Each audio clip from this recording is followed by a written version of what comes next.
ज्यादती थी आहे ज्यादती थी आहे कंटिन्यू में ज्यादती थींदी पियो असां पेशेंट जे भले लाइ असां हिते जे माण्हू लाइ मां ओन कयो आहे हिते मां चवंदो आहियां मां कस्टोडियन आहियां मां वारिस आहियां प्रायोरिटी असांजी ग़रीब जेको मरीज़ आहे असांजी उहा आहे हिते डॉक्टर साहिब सभु वेठा आहिनि जेकॾहिं अहिड़ी का ॻाल्हि हुजे हा जेकॾहिं त हिते मूंसां गॾु केरु कोन हुजे तव्हां मूंसां गॾु न हुजो वधीक जी डॉक्टर साहब असां पाकिस्तान मेडिकल एसोसिएशन जे प्लेटफॉर्म तां मुतालबो कयूं हिकु त इंडोक्शन हालतुनि में बि असांजा डॉक्टर पैरामेडिक सॼो अमलो 24 कलाक हिते अवेलेबल हूंदो आहे चाहे कोविड हुजे चाहे डिज़ास्टर हुजे चाहे संडे हुजे चाहे हॉलीडे हुजे पंहिंजी हर मुमकिन कोशिशि कंदो आहे उन खां पोइ बि अगरि ज़ाहिर आहे पेशेंट ईंदा आहिनि मुख़्तलिफ़ बीमार ईंदा को सीरियस ईंदा को कई मतिलबु बीमारियुनि जे करे बि डेथ थियनि था त उनजी FIR डायरेक्ट ईअं थी कटी वञे जहिड़ो डॉक्टर्स मर्डर कयो हुजे मर्डर जी FIR कटी वञे थी रोज़ु डॉक्टर हिरासत थियनि था रोज़ु मसइला थियनि था त डॉक्टर्स जो हिननि हालतुनि में कमु करणु ॾुखियो थी पियो इवन डॉक्टर खे पेशेंट ते डिसीजन वठणु ॾुखियो थी पियो इन हालतुनि में असां मुसलसल चवंदा रहिया त असांखे टेस्ट फराम कयो असांखे सिक्योरिटी फराम कयो ऐं असांखे मैक्सिमम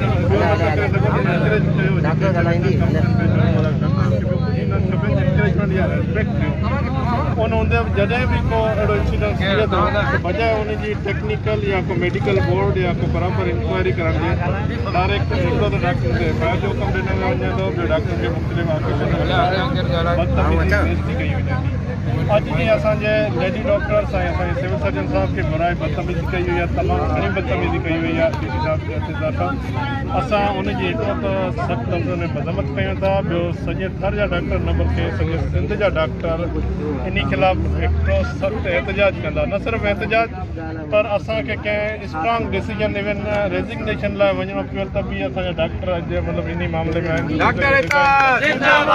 छो त असांखे सभिनी खां पहिरीं जो रेस्पेक्ट आहे उन खां पोइ सिक्योरिटी आहे उन खां टियों नंबर असां जॉब करे सघंदासीं अदरवाइज़ इन्हनि जो जॉब करणु हिते ॾाढो ॾुखियो आहे त असांजो हीअ एहतजाज जारी रहंदो जेसीं इन मामले ते DC माफ़ी नथो वठे DC खे हटायो नथो वञे ऐं जेसीं असां को इंसाफ़ नथो कयो वञे बाक़ी रोज़ जो इंक्वायरियूं रोज़ जो FIR हाणे कटे डॉक्टर बेज़ार आहिनि रोज़ जो या त इहे इशू फेस कनि या वरी पेशेंट का इशू फेस कनि तो असां वरी बि मुतालबो कयूं था गवर्नमेंट ऑफ सिंध खां ऐं सभिनी अथॉरिटीज़ खां त डॉक्टर सां पंहिंजो हिते इंसाफ़ कयो पैरामेडिकल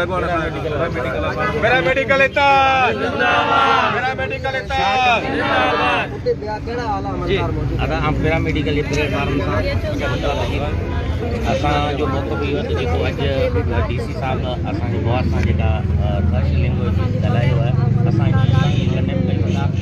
ऐं असांजे डॉक्टर या असांजे ख़िलाफ़ु ईअं FIR कटी वञे थी हिकिड़े मर्डर जे जेको मर्डर संसद करे थो उनजे ख़िलाफ़ु FIR नथी कटी वञे नामालूम माण्हू जे मथां कटी वञे थी ऐं असां पेशेंट जेको सिक अचे थो अहिड़ी हिन हालत में असां कमु कयूं था जेको कंहिंखे अॼुकल्ह हथु ॾियण लाइ तयारु कोन्हे हर को परते वञण लाइ त असां पेशेंट खे उन हालत में असांखे ख़बर हुजण जे बावजूदि जेकी कोरोना जे कंहिंजे पास जो ट्रीट असां कयूं था असांजो अमलो मेडिकल हुजे या पैरामेडिकल जो उहो करे थो पर असांजे डॉक्टर जे ख़िलाफ़ु जेको इहा ॿोली ॻाल्हाई वई DC जे असां DC साहिब खे ख़ुदि अपील कयूं था त उहो असांखां माफ़ी वठे जेके न त सुभाणे खां पोइ असीं पूरी थरपाकर में पैरामेडिकल BMA जे तरफ़ां स्ट्राइक कंदासीं अगरि असांखे जेकॾहिं वधीक ज़रूरत पई असां सिंध सूबे खां वठी रिज़ाइन ताईं वेंदासीं ऐं असांजे इहे जेको डे बाय डे जेको टार्चर आहे असांजे ख़िलाफ़ु इंक्वायरियूं आहिनि इहो जल्दी बंदि कयूं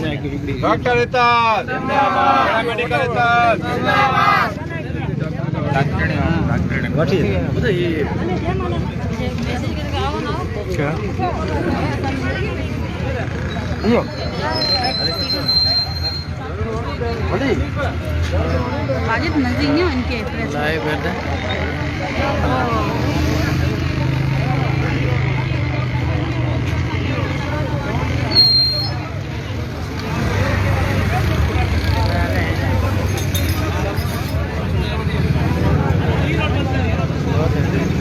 तुम इसको ना वैसे ही चलाना कि पहले हमेशा जो है